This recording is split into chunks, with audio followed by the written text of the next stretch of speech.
When you picture a baby, you probably picture a tiny, smiling child nestled in the arms of his parents. Unfortunately, that is not the reality for most children. In Romania, in particular, thousands of children have been neglected and sent into warehouses that are so-called orphanages. There, they wait hopelessly for adoption. What meets the eye may be a poor, orphaned child, but below the surface is permanent damage from the neglect they have experienced in those few short years of life. This is Romania 3 years after the world was put on notice that tens of thousands of children were being warehoused in substandard orphanages. Were kept in a giant cage like animals, screaming, half naked. Bizarre daily routine that combines toilet time with meal time, splashing in urine and excrement on the filthy floor. Not much has changed for the forgotten children of Romania. Dr. Charles Nelson is a neuroscientist and is an expert in studies about how the developing brain is impacted by a child's early experiences. Dr. Nelson said, "Abuse and neglect can cause significant damage to the circuitry of the brain. Let's say there are 1,000 neurons supposed to wire in a certain way. Maybe only half wire that way and the other half are wired in an incorrect way. By altering the wiring diagram, you are altering behavior and altering psychological states." Experts also say that chronic neglect and abuse represent a profound threat to a child's early years, the enduring amounts of stress causing hormone floods, which can cause significant harm to important areas of the brain. Take a look at the picture on the left. This picture is representative of a child who grew up in an environment with no maltreatment.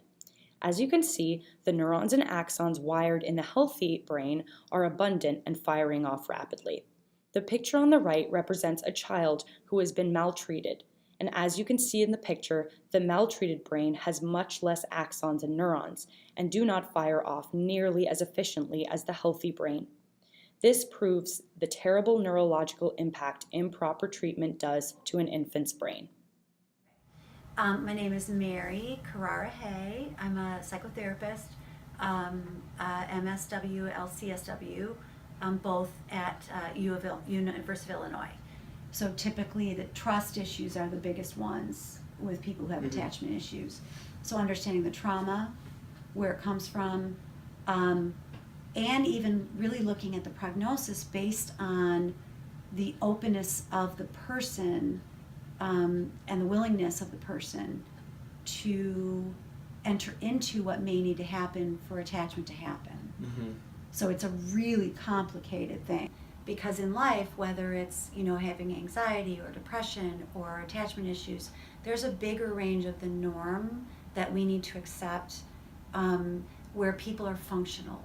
People can have happiness, be functional, be well adjusted.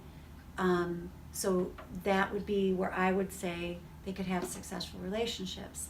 They can have some of the developmental milestones we would see in a child. Good sense of self-worth, be able to have relationships with other people, be able to be self-aware, be able to be aware of their issues or their limitations. To me, that would be successful. To conclude, it is a good thing that Romania has a better idea of what to do with orphaned and abandoned children, but we dedicate this video to all of those who have been affected by attachment disorders, and we hope that more families will seek out this tool to help themselves and their children bond.